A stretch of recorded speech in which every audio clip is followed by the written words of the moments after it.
Good morning, children. Welcome back to online classes of Heritage Public School. How are you all? I hope you all are doing well. Okay, children, so let's continue with our studies. Please take out your books. Okay, students. So in last class we completed our chapter number 2 of Geography. Okay, children. So we completed also question answers.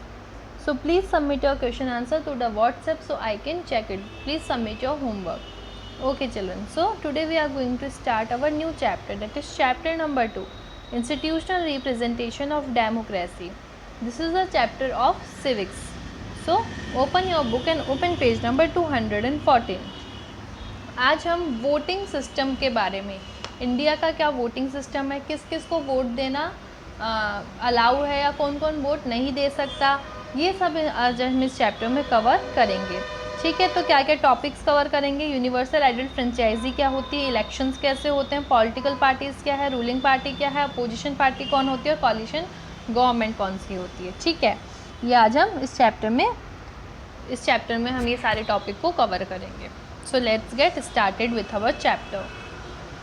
Universal adult franchisee. As you become responsible for your class at a particular age and want to participate in decision making. एक particular age पे आप ये सोचते हैं कि आप इस class का हिस्सा हैं.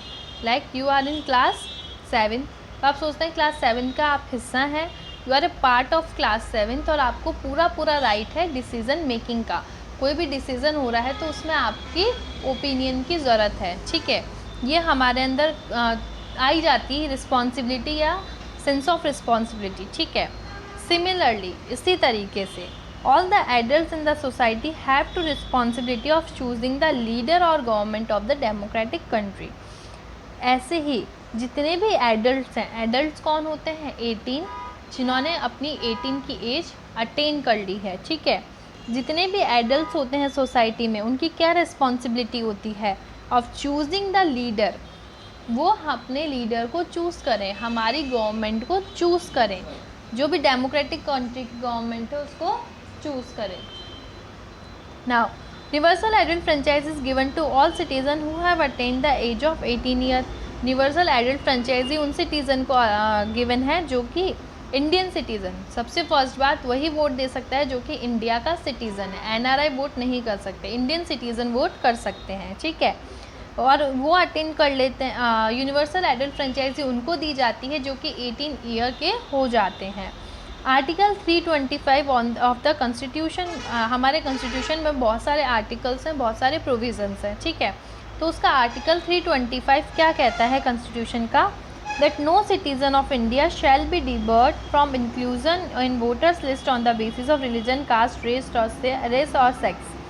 ठीक है, इसमें बोला गया है, हमारे कॉन्स्टिट्यूशन में ये बोला गया है कि कोई भी वोटर लिस्ट से इस बेसिस पे एक्सक्लूसिव नहीं है, मतलब उसको इस बेसिस पे हम नहीं हटा सकते कि वो कौन सी पर्टिकुलर कास्ट से बिलोंग करता है या इस रिलीजन को फॉलो करता है या उसका जेंडर क्या है या वो कौन सी रेस का है. ठीक है, तो इस बेसिस पे कोई भी हमारे वोटर लिस्ट से हटेगा नहीं. सबको इक्वल राइट है, whether it belongs to which class और जेंडर और रिलीजन. ठीक है, तो सबको वोट देने का इक्वल राइट है. लेकिन आर्टिकल 326 प्रोवाइड एडल्ट सफरेज. जो आर्टिकल 326 है वो एडल्ट सफरेज प्रोवाइड करता है. एडल्ट सफरेज क्या होती है, क्रिमिनल्स, ठीक है, और एडल्ट सिटीज़न जो कि अनसाउंड माइंड के हैं यानी कि मेंटली चैलेंज्ड है. ठीक है, इन दोनों को वोट करने का राइट नहीं होता है. Although universal adult franchises constituently adopted, the following person have not been granted the right to vote और कॉन्टेस्ट इलेक्शन. ठीक है, यूनिवर्सल एडल्ट फ्रेंचाइजीज जो है इंडिया में अडॉप्ट करी गई है, लेकिन उसके बावजूद भी ये 2 लोग हमारी इंडिया में वोट नहीं कर सकते. अब कौन कौन से हैं वो, people who are not mentally stable can not enjoy the right to vote. ऐसे लोग जो कि मेंटली स्टेबल नहीं हैं. और second one, hardened criminal who have been convicted by court और also not eligible to vote. Criminals जो कि कोर्ट के द्वारा उनको दोषी करार कर दिया गया है, वो कन्विक्ट हैं.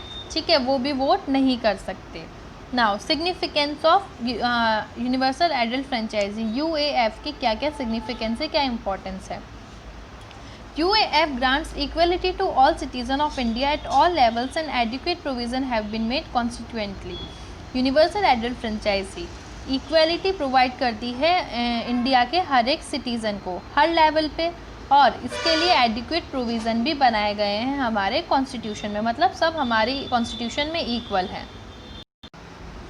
It is powerful weapon for the citizen which enable them to protect their rights and liberty. ये एक पावरफुल वेपन है, किसके लिए, सिटीजन्स के लिए, क्योंकि इससे वो अपने राइट्स को प्रोटेक्ट कर सकते हैं, अपनी लिबर्टी को प्रोटेक्ट कर सकते हैं। Okay, people belonging to various linguistic and religious minorities live in India and by exercising their right to franchisee they are able to protect their interest through their representative. People जो कि हमारे India से belong करते हैं, ठीक है, हमारे India के हैं लेकिन अलग अलग लैंग्वेज के हैं और रिलीजियस माइनॉरिटीज से बिलोंग करते हैं, ठीक है, वो एक्सरसाइज कर सकते हैं इस राइट को, मतलब UAF को वो एक्सरसाइज कर सकते हैं, यूज़ कर सकते हैं। They are able to protect their interest, वो अपने इंटरेस्ट को प्रोटेक्ट कर सकते हैं। कैसे, वो अपना कोई भी रिप्रेजेंटेटिव अपनी जगह वोट के लिए दे सकते हैं।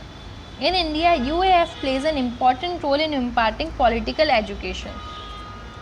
इंडिया में UAF एक इम्पॉर्टेंट और एक सिग्निफिकेंट रोल प्ले करती है, किसमें, कि वो पॉलिटिकल एजुकेशन लोगों को प्रोवाइड करती है। लोगों के पास पॉलिटिक्स कहाँ से, वोट से आती है कि हाँ हमें किसको वोट देना है। सबसे पहले माइंड में ये आता है हमें वोट देना है, हम इसके एबल हैं, लेकिन हमें वोट किसको देना है, तो उसके लिए हम उनका वर्क देखते हैं कि हाँ इन्होंने ऐसे वर्क किया है, ये हमारी कंट्री को वेलफेयर की तरफ लेके जा रहे हैं, डेवलपमेंट हो रहा है, GDP ग्रोथ हो रही है, तो ये सब क्वेश्चन उससे आते हैं। तो हम पॉलिटिकल पार्टीज़ को देखना स्टार्ट करते हैं कि वो क्या कर रही है। तो ये पॉलिटिकल एजुकेशन का एक मेन इम्पॉर्टेंट रोल प्ले करती है। People elect their representative at regular interval पे वोट होते रहते हैं, ठीक है। चेंज डैम, हम उन्हें चेंज करते हैं अगर ज़रूरत होती है। And thus their interest in political activities are preserve, और इसलिए जो नॉर्मल पीपल हैं उनका इंटरेस्ट जो है पॉलिटिकल एक्टिविटीज़ में वो बना रहता है। Universal adult franchise, that is UAF, has been helpful in strengthening the national unity. UAF जो है यूनिटी को स्ट्रेंथन करने में भी हेल्प करती है। People belonging to different caste, religions and communities are given equal right to vote. जो people different caste से बिलोंग करते हैं, रिलीजन से बिलोंग करते हैं, कम्युनिटीज़ से बिलोंग करते हैं, उनको इक्वल राइट दिया जाता है वोटिंग के लिए। As a result a sense of unity is developed, और इसकी वजह से यूनिटी की, हाँ हम सब एक हैं और हम सब इक्वल हैं, तो ये वाला सेंस जो है, ये वाली फीलिंग डेवलप्ड होती है। The provision of UAF has also created a sense of self respect among Indians. ये सेंस ऑफ सेल्फ रिस्पेक्ट भी क्रिएट करता है अमंग द इंडियन सिटीजन्स। कैसे, they feel that the government represent them and they can change it when ever they wish. वो ये feel करते हैं कि गवर्नमेंट जो है किसको रिप्रेजेंट करती है, इंडियन सिटीज़न को, ठीक है। गवर्नमेंट क्या है, इंडियन सिटीज़न की हेड है, तो वो किसको रिप्रेजेंट करेगी, इंडियन सिटीज़न को, ठीक है। और वो जब चाहें अपनी गवर्नमेंट को चेंज कर सकते हैं। During election manifesto political party leader go out convincing for votes. Election manifesto के दौरान जब इलेक्शन का टाइम आता है, जो पॉलिटिकल पार्टी से बाहर मैनिफेस्टो यानी रैली वगैरह करने जाती है, ठीक है, ताकि उनको वोट मिल सके। सो ये जो सीन क्रिएट होता है, तो इससे कैसी फीलिंग, सेंस कैसा डेवलप होता है, सेल्फ रिस्पेक्ट का, सेल्फ प्राइड का और सेल्फ कॉन्फिडेंस का, कि हाँ हम वो हैं जो कि हम वोट करेंगे, और अगर हम एक वोट करेंगे तो वो वोट चाहे वो रिच क्लास करे चाहे लो क्लास करे, चाहे फीमेल करे चाहे मेल करे, ठीक है, चाहे इलिटरेट करे चाहे लिटरेट करे, कैसे भी इंसान वोट करे, तो अगर एक इंसान ने वोट किया तो उसको एक ही माना जाएगा। तो ये सेंस ऑफ इक्वालिटी उनके अंदर डेवलप होती है। Due to UAF there is a very little possibility of violent revolts in the country because people can change the government through constitutional means if required. UAF की वजह से बहुत ही कम chances है कि लड़ाई वगैरह हो। क्यों? क्योंकि कंट्री प्रोवाइड करती है पीपल को कि जब वो चाहें अपनी गवर्नमेंट को चेंज कर सकते हैं, जो भी पूरा प्रोसेस है उसको फॉलो करके। जैसे कि 1977 की बात है, people replace the Congress government by Janata government. जो पीपल है उन्होंने कांग्रेस गवर्नमेंट को रिप्लेस कर दिया था, मतलब कांग्रेस गवर्नमेंट को हटा के जनता गवर्नमेंट को ला दिया था सेंटर में। स्टार्टिंग में नहीं, वोट हुए जब तो कौन बना गवर्नमेंट, कांग्रेस, लेकिन बीच में लोगों को काम पसंद नहीं आया तो वोटिंग लोगों ने दोबारा करवाई और दोबारा कौन गवर्नमेंट बनी, जनता गवर्नमेंट, ठीक है। And in 1980 toppled the Janata government and again resorted the Congress government. और 1980 में फिर से जनता गवर्नमेंट को हटा दिया गया और किसको रिसॉर्ट कर दिया गया, कांग्रेस गवर्नमेंट को, ठीक है। ये लास्ट में अपन को कुछ गिवन है, years of granting universal adult franchise in selected countries of India. कुछ कंट्रीज इन्होंने दी हुई है, तो फर्स्ट है name of the country, that second है ईयर ऑफ ग्रांटिंग यूएएफ, मतलब कौन कौन सी कंट्री में कब कब यूएएफ स्टार्ट हुआ था। न्यूजीलैंड में 1893, रशिया में 1917, जर्मनी में 18, यूनाइटेड किंगडम 28, ठीक है। ये ईयर्स गिवन है। इंडिया में कब हुआ था, 9th नंबर पे गिवन है, इंडिया में 1950 में हुआ था, ठीक है। UAF made India the biggest democratic country in the world and it has also created a sense of self-pride and sense of patriotism among the people.